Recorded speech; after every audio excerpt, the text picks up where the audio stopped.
If you have to choose between the revolution or the man who's colonizing your people, it should be an easy choice. That's all I'm gonna say.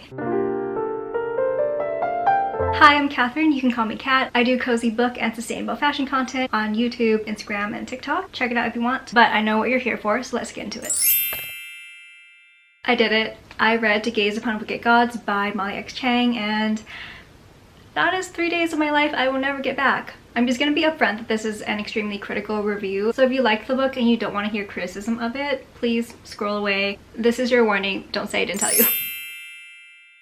If you've heard of To Gaze Upon Wicked Gods, you probably know about all of the controversy surrounding it. To give a very brief overview, because I don't intend for this to be like a book drama video. I first heard about it when the Kate Corain review bombing situation happened. That was a few months ago and at the end of 2023, I think. Basically, this white debut author was review bombing other debut authors from the same publisher, and To Gaze Upon Wicked Gods happened to be one of the books. All of the authors who were review bombed were authors of color, which made it a very icky situation. There was a general sentiment or a push to support these authors because of how they had been unfairly targeted. So that was how I first heard about it, and I began to hear about the book again this year as it got closer to the publication date. I began to see reviews calling it a colonizer romance. This kind of blew up on Twitter. There's another situation with a reviewer. It was unclear what had happened, but I think Molly got accused of doxing a reviewer, but then she says that she didn't. I think that situation is resolved, but I'm not really sure what happened. I'm not gonna touch that because that's a pretty hefty accusation to make. At some point, this book got posted into like an Asian incel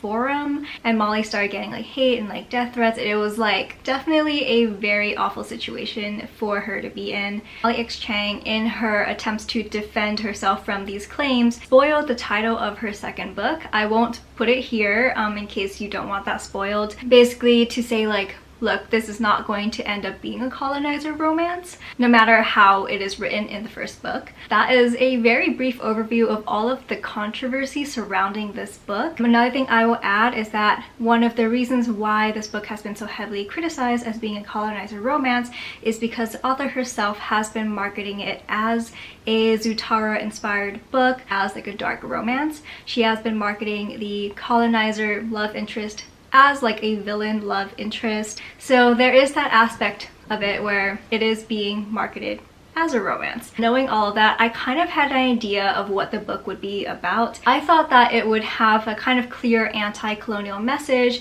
that the villain love interest would be kind of like a darkling figure in Shadow and Bone, where it becomes pretty evident that he is a bad guy, that the main character is being manipulated, and that towards the end of the book we will see like pretty clear anti-colonial messaging. I figured that the criticism might derive from the book being not as well written as it could have been, or there being confusion around the author's marketing of it as a romance around these two specific characters in particular, one of whom is the colonized and one of whom is the colonizer. I thought it was maybe like a marketing issue. I wanted to read the book myself because I wanted to be able to have an opinion, because I love having an opinion. You know, I have to say that however bad I thought it could be, it was worse. So I'm gonna do a bit of a summary without spoilers and then a short review without spoilers before diving into my full review, which will have spoilers. And I will put like a warning when I get into the spoiler section.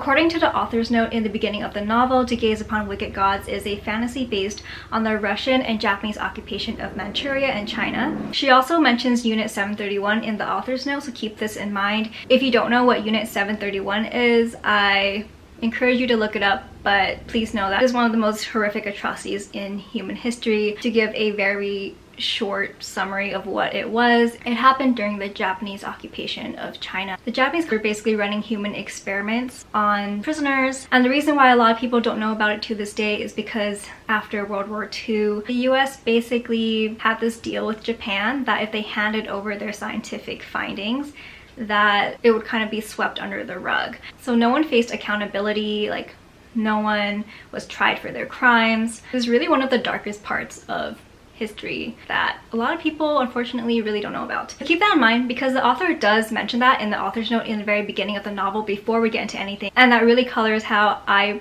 viewed the novel and how other readers viewed the novel. So moving forward, in this fictional world, the people of Pangu, which seems to be based on China, have been under the brutal occupation of the Romans, who are the colonizers. I'm not sure why they're the Romans, but they are depicted as white. So they've been under occupation for 2 decades. The Romans came through this portal in the sky. I don't know why. It's not really explained why there's a portal in the sky, but there's like a rift between the worlds. The Romans came through and they conquered Pangu with their advanced military technology. Pangu, which has always relied on magic, has never developed science the way the Romans have.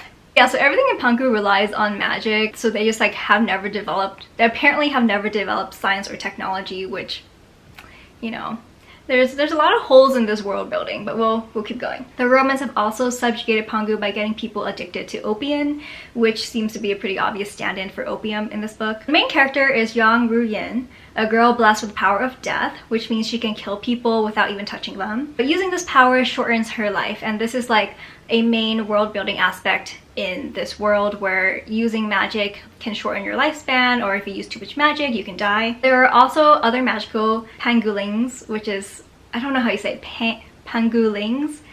That's the name of like the people of this world. There are other magical pangolins. They're called shanlings, but death is an extremely rare power. So Ruying lives with her sister Maya, who is an opium addict, and her grandmother, and she would do anything to protect these 2 people in her life because they're her only family. So that is kind of the main character trait that we know about Ruying. She relies on her former childhood friend turned traitor to the country, Baihu, to obtain the opium her sister needs to survive. So it's very clear that she thinks Baihu is a really awful person for being a traitor to his country, which is something interesting to note for later. Without giving too much away, the Romans basically find out about Ruying's power of death, and she's put in a position where she has to choose between her life and her family's lives and having to serve the colonizers with these death powers. The person who puts her in this position is the Roman Prince Antony, and he is also the person that she develops feelings for. So that is the basic premise of the novel. All of this is like on the cover flap.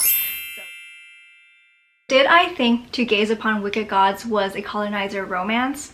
The short answer is yes. The long answer, let's buckle up. Whatever the author was trying to accomplish with this novel, I don't think she succeeded.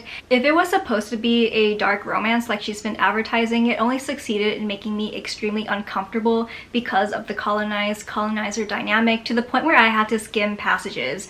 Like I couldn't read them fully because it made me so uncomfortable. And this is coming from someone who does read dark romance and has enjoyed dark romance. On the other hand, if it was supposed to be this hard-hitting critique on the horrors of colonialism, it is completely overshadowed by the fact that most of the book centers around this developing romance between Ruying and Antony. And not only that was the central plot of the book, but also in the way that this romance was written. The book does this thing where Ruying will be like grappling with the morality of her actions, questioning if she's betraying her country, and then immediately afterwards, like 2 sentences down on the same page, she'll notice like Antony's green eyes, or like, oh my god, they're so close to each other. She'll look at his lips and wonder if he'll kiss her. It just feels wildly inappropriate. It doesn't really make sense either. It feels almost like 2 different books. Like one is about how colonialism is awful, the other is just like a romance, and they're kind of like overlaid on top of each other. And so you'll get like one sentence where she's like,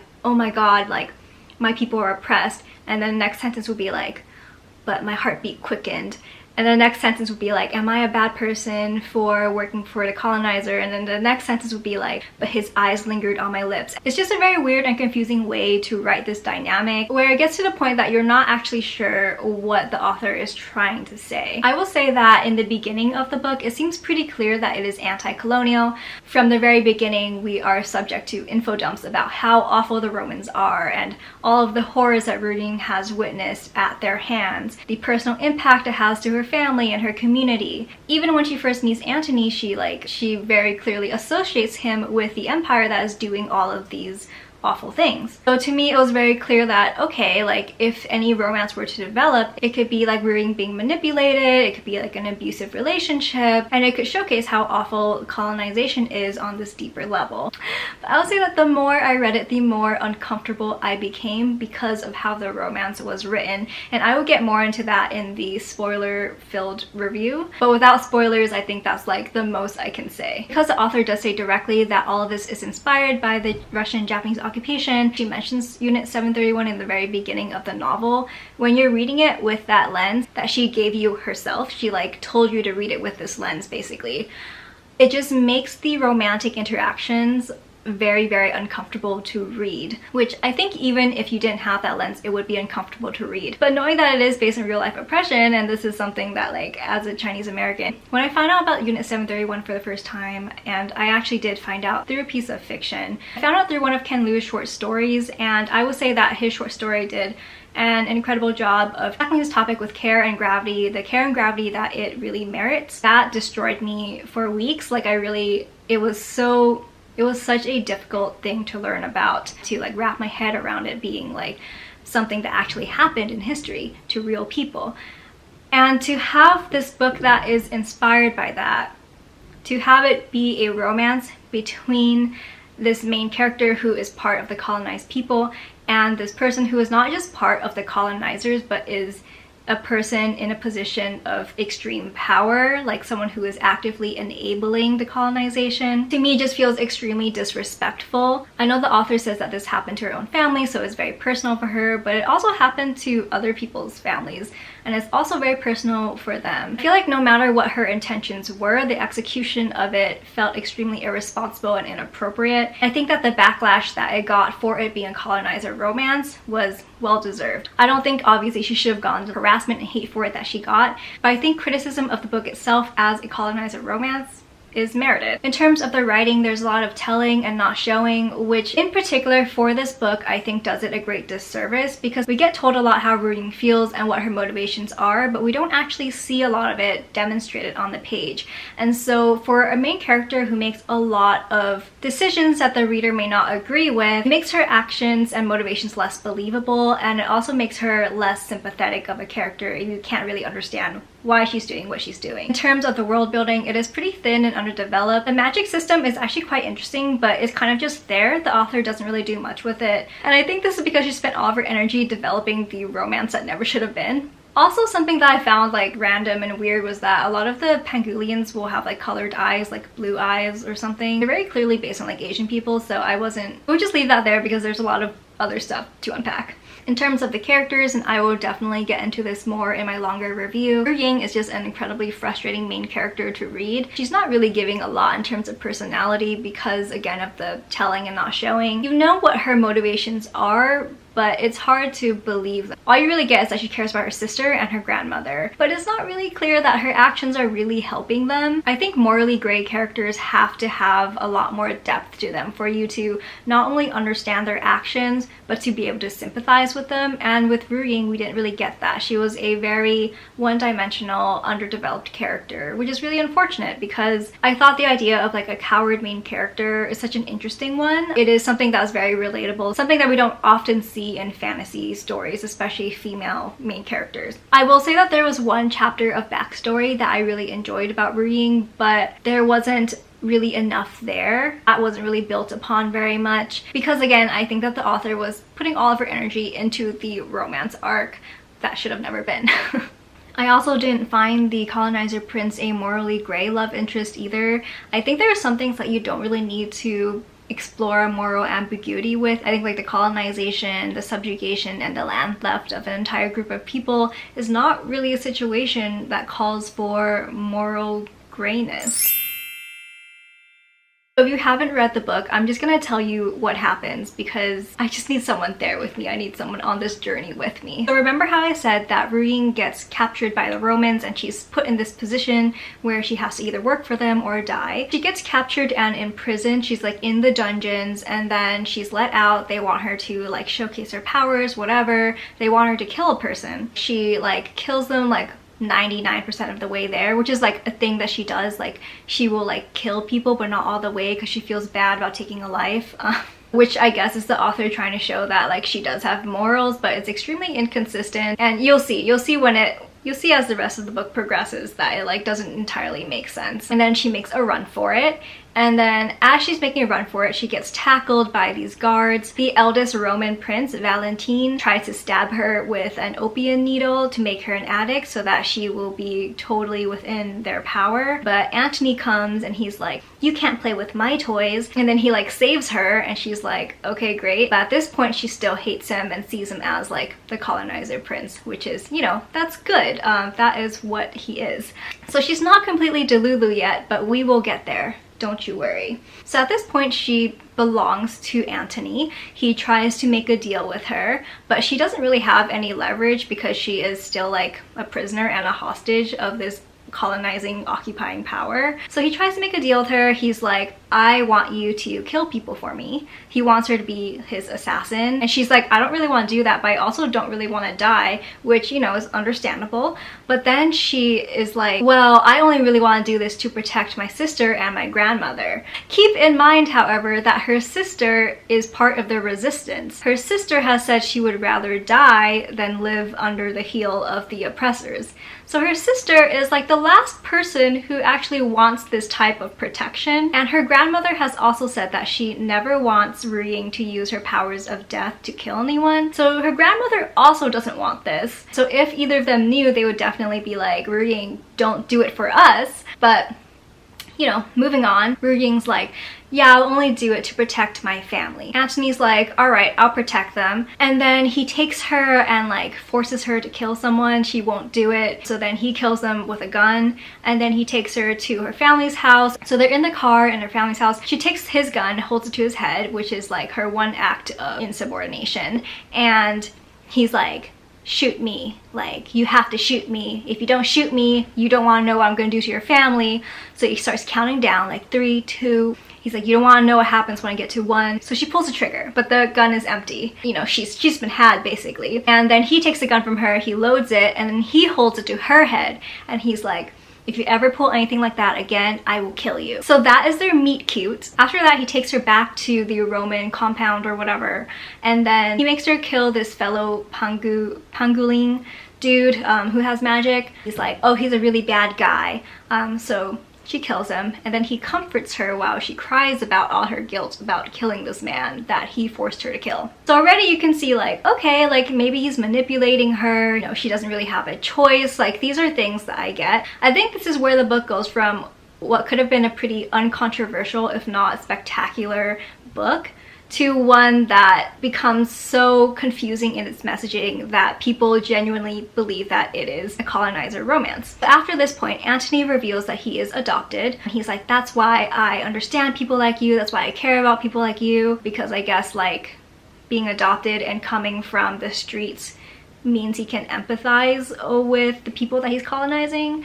And then it's also revealed that he knows her language, or the language of her people, and she's like, oh, so impressed, because like none of the other colonizers ever bothered to learn their language. And then he tries to tell her that he's actually the lesser of 2 evils, because like his brother and his grandfather, who is in charge of Rome, they want to annihilate the people of Pangu. And then he shows her like their military arsenal. They have like missiles and bombs and all of this stuff that the Pangulings could never hope to compete with, because all they have is magic. So his redeeming quality, which makes her like a good guy in her eyes, is that he would rather not commit genocide against her people. He's down with the occupation, but he's just not gonna commit genocide, or he would just rather not. So she sees him as like on the side of peace. As we know, the colonizer's peace is no peace at all, but she sees him on the side of peace, and that is what convinces her to keep working for him. There's a time skip of about 6 months where she's just killing people for him.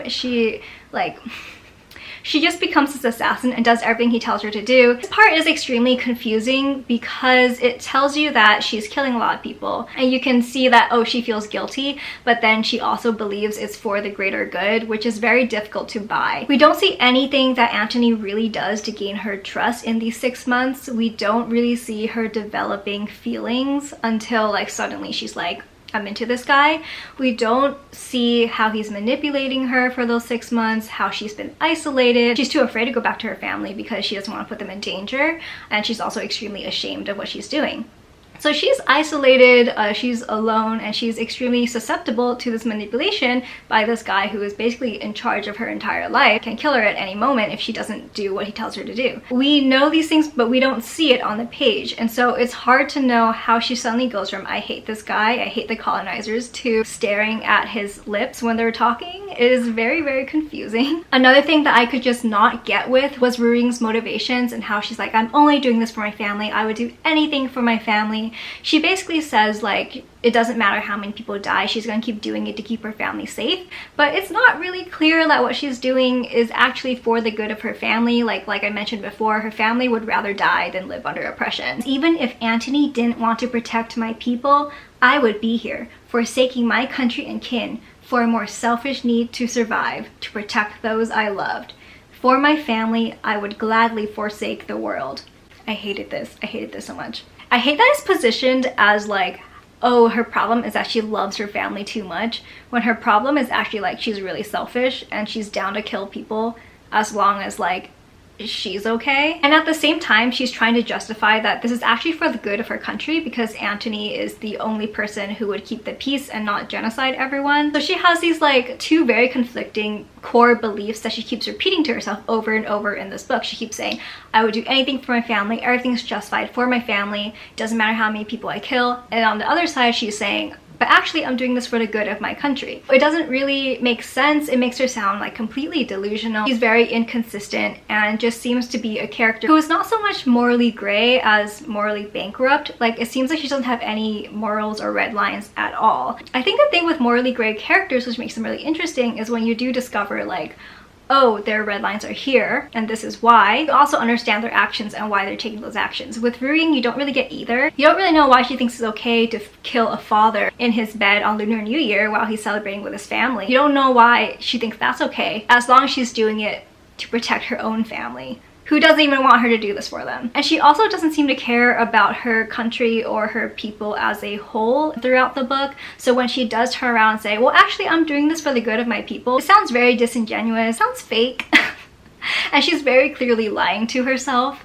So it just makes her extremely unlikable, which on top of all of the evil things that she's doing makes it really hard to root for her. I am all for flawed main characters. I love flawed main characters, but there's a difference between like someone who's figuring it out and someone who's literally murdering dozens of innocent people and betraying her country and furthering the colonization of her people because she's figuring it out. I think the author also clearly wanted Ruying to be kind of like a girl boss character. There's this passage that I just have to read to you. I wanted to throw the book across the room, but I also had to laugh. So this is while she's thinking about all the awful things she's done and how she's betrayed her country. If father could see me now, would he be proud or ashamed?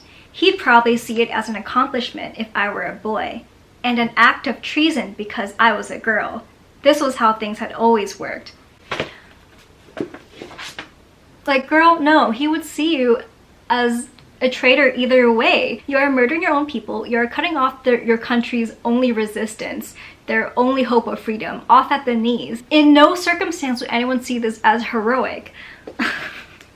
There's also a part where she like throws a punch at a guy. She takes him unawares and she's like, oh my god, like he definitely didn't see that coming because there's no way he would expect a girl like me to be able to fight. But the guy literally saw her like sword fight like a few months ago in this book. So I was like, he saw you fighting. So back to this being a colonizer romance, I think Ruying has a lot of internalized colonization. She's colonized in the mind, but the book doesn't really distinguish very clearly between like, oh, this is Ruying's inner dialogue because she's colonized in the mind, and like this is what the book is espousing.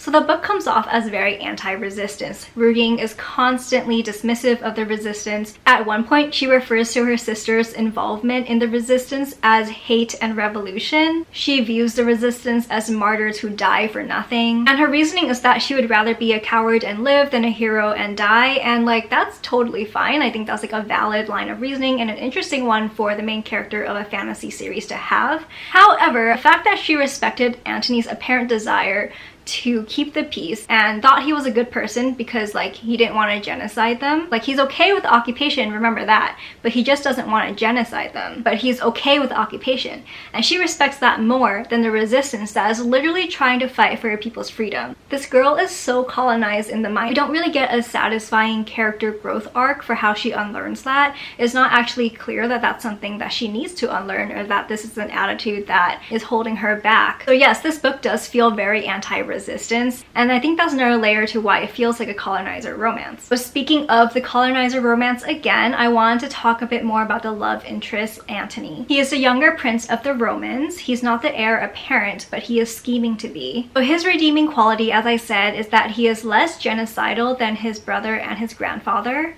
Other redeeming qualities, I guess, he says he will protect Ruying's family as long as she stays loyal to him, but obviously if she doesn't, their lives are forfeit. Apparently he never yells at her. He's very nice. Something that I found really hilarious is that Ruying hates his personal guard, right?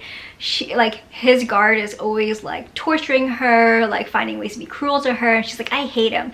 But Antony is never mean to me. He never raises his voice. He would never do that. Girl, who is employing the guard? Who is giving him his orders? That part was mind-boggling to me. So he speaks Pangulian and studied their culture, but then he uses this information to further his colonization and to diminish their culture. Basically, he's an Orientalist, and the fact that he knows about her culture is not good. And any and all of the redeeming qualities that Antony has, none of it changes the fact that he is holding her hostage. He has control over whether she lives or dies. He has control over whether her family lives or dies. He has arbitrary control over whether anyone in her country lives or dies. He's holding Ruying and her family at gunpoint, metaphorical and literal, so that Ruying would do his bidding. There is no way that that dynamic can be a good foundation for any kind of relationship, which brings us to the relationship itself. I found the development of this relationship extremely uncomfortable. We don't really get anything for why they even like each other. The only reason that they seem to be drawn together is that they're both bad people who've done bad things.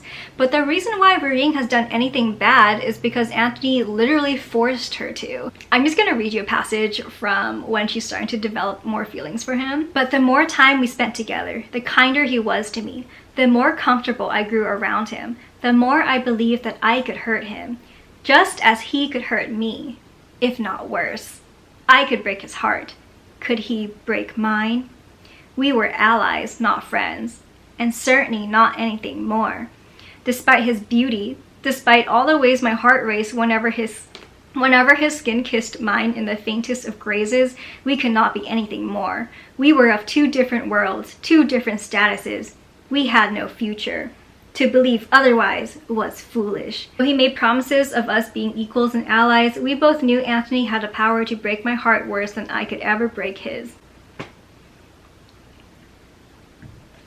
Yes, because he's literally holding you hostage, and he is literally the prince of the empire that is occupying and colonizing your nation. Sorry to do this to you, but I'm going to read you another passage, and this is of them flirting, and you will see why I was extremely uncomfortable. We are not equals, I teased. I can kill someone without touching them. Can you? And then Antony says, I can command armies and wipe out cities if I wish. Can you? They're flirting over his ability to commit genocide at will. I thought like the bar was on the floor, you know, when it came to men, but after reading this, I now understand the bar is in hell. The bar is in hell. I do want to address what happens later in the book, which is that she does realize what she's doing is wrong, and she does realize that Antony is not a good guy. My problem with her character arc is that there basically really isn't any. From the beginning of the novel, she is extremely critical already. She hates the colonizing power, so it actually doesn't make any sense at all how she goes from there to working for them and trying to justify that they're doing the right thing, to her again realizing that, oh yeah, they were the baddies all along. I basically had to read 350 pages for her to reach the conclusion that she should have always had from page 1. It takes her so long to realize that what she's doing is wrong, and once she does realize that, she's still digmatized by Antony, so she would do anything to protect his life, even though he is the prince of the colonizer, even though he is the one forcing her to do all these awful things. To me, her like lowest low, she gets too low. I just don't really have sympathy for her when she realizes what she should have realized all along. To me, it did not feel like a good growing moment. It just felt like, really, like, finally?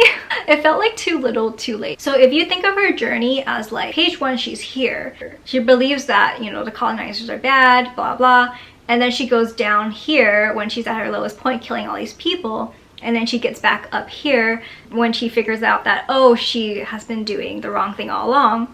If you think of her journey as this, I don't understand how she gets down here in the first place, because there isn't really much given to us about like how she went from, oh yeah, like the colonizers are awful, they've done all these awful things to my people, to get down here to the point where she's like, well, actually this prince, he's a good guy. And the thing is, like, she doesn't just hate the colonizers in the beginning, she also hates Antony. She is repulsed by him, you know, she fully associates him with the colonizers and everything they're doing, like as she should. We don't really get to see how she goes from there to defending him and saying, oh, he's actually a good person, that his actions are justified. We just don't see her journey. And I think that is the main problem with this kind of character arc, is that when all of it is happening up here and you don't actually see it happening, it just doesn't make any sense. So again, when we get to the point where she realizes what she's doing is wrong, it feels like the book wants you to, like, you know, it's like saying like, clap, clap. You don't deserve a cookie for finally realizing that murdering a bunch of innocent people and betraying your country is wrong. The big reveal at the end is that Antony is actually practicing like human experiments on her people, and he's keeping labs underneath the palace or whatever. He's keeping labs and like running tests on her friends and stuff. And it's not until this that she realizes he's the bad guy. Up until the point that she discovers the human experimentation, she is still defending him with her life, and that is like 90% of the way through the book. Actually, this twist to me did not come as a surprise, because halfway through the book, Antony does casually mention that like his people have done experiments on her people. So I was kind of like, what did you expect? There's also so much foreshadowing about like people being like stolen from their homes. It was like pretty obvious what was happening, in my opinion. This is where the Unit 731 stuff comes in. But yeah, having that thrown in at the end where it's like he's been experimenting on her people all along and seeing them just as test subjects is really, really despicable. So we've spent the entire book having to endure her like justifying his actions, kind of developing feelings for him, like looking into his green eyes, and then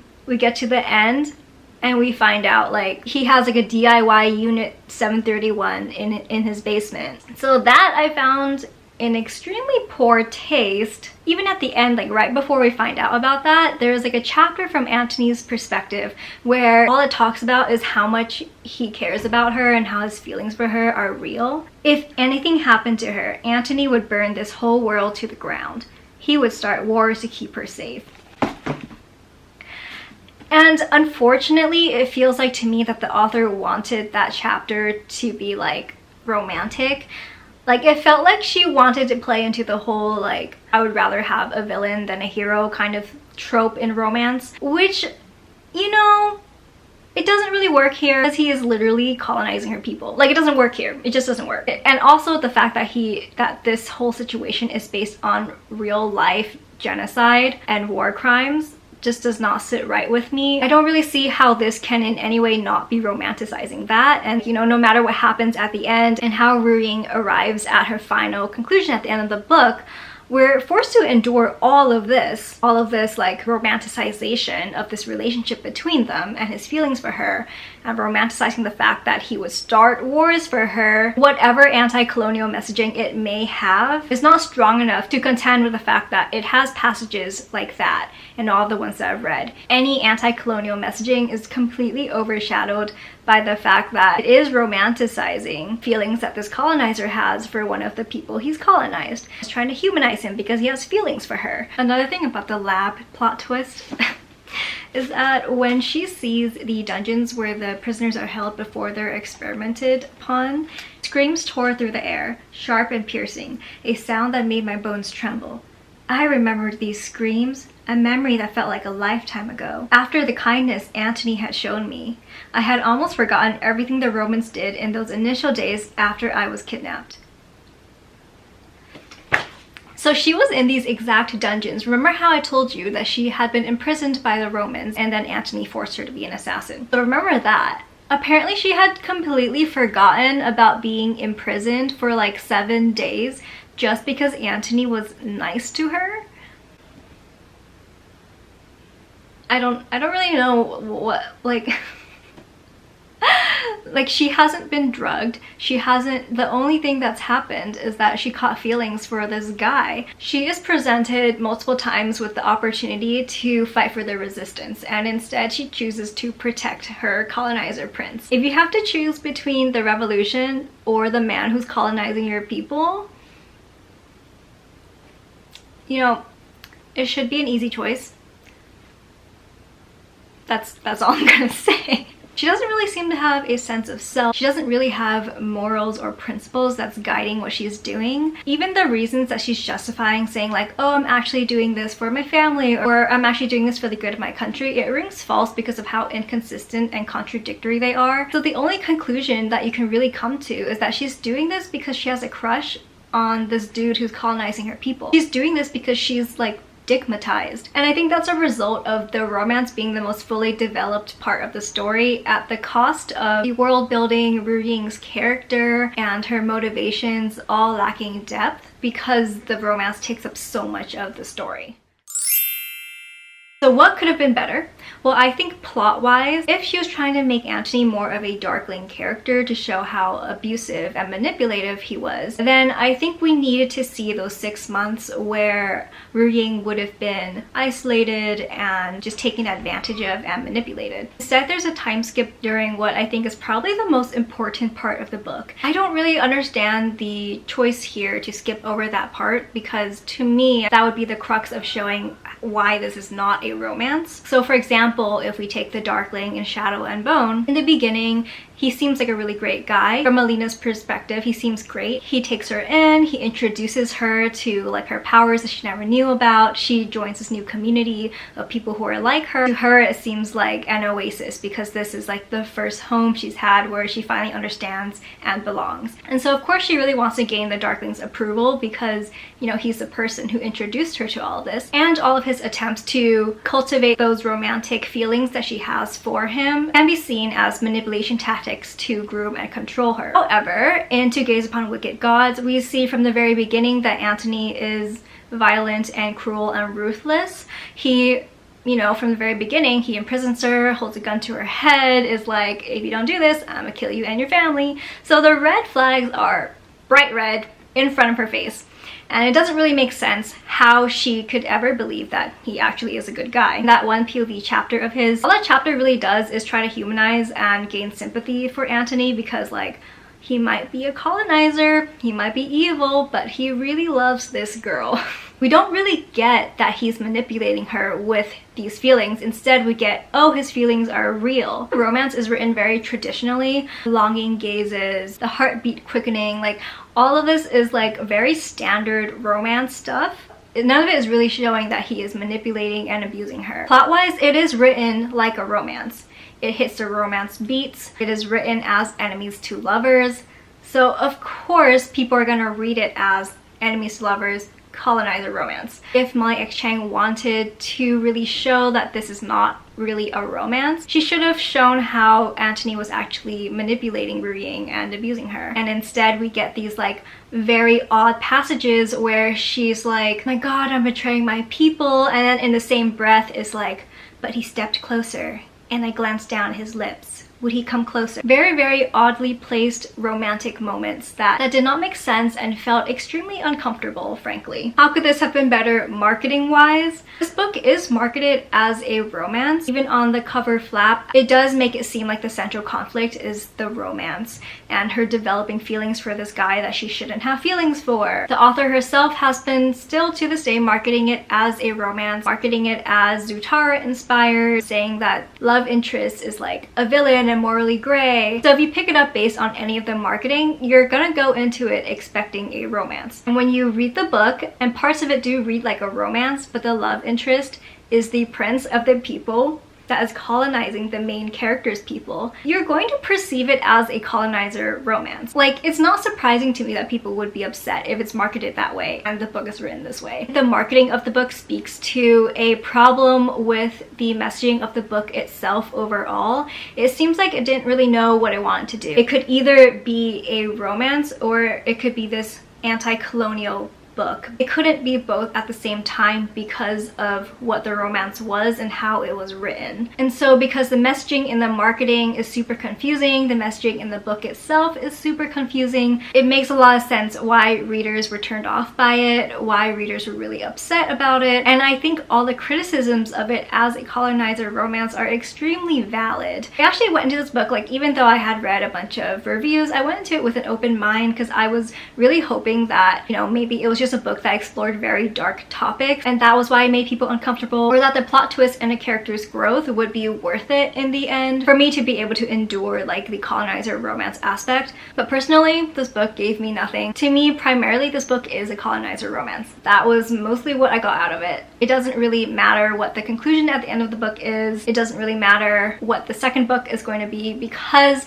there was so much in here that did the work of romanticizing this relationship, of trying to humanize the colonizer, that any anti-colonial messaging is completely overshadowed. It's not even clear if there is any anti-colonial messaging because of how much real estate in this book is taken up by the romance. Moral of the story: not every situation needs moral ambiguity. Not every situation is an opportunity to have morally gray characters or morally gray love interests. Colonization is one of those things that has pretty hard lines on what's morally right or wrong. So to me, this just wasn't the right situation to tell this kind of story, especially when you take into account that it is inspired by the Japanese occupation. It is inspired by Unit 731, which is still a very, very painful history that people are still very personally affected by. If you have also read this book, please let me know what you thought. Would love to know. If you haven't read it, I mean, you could read it. I always feel like I want to read things myself just because I want to form my own opinion. Just know that I personally found it very uncomfortable because of everything that I talked about. So tread carefully. Hopefully my review gave you an idea of what to expect. Thanks so much for watching, and I'll see you next time. Hopefully we'll talk about a book that I actually really love and not one that made me want to chuck it across the room.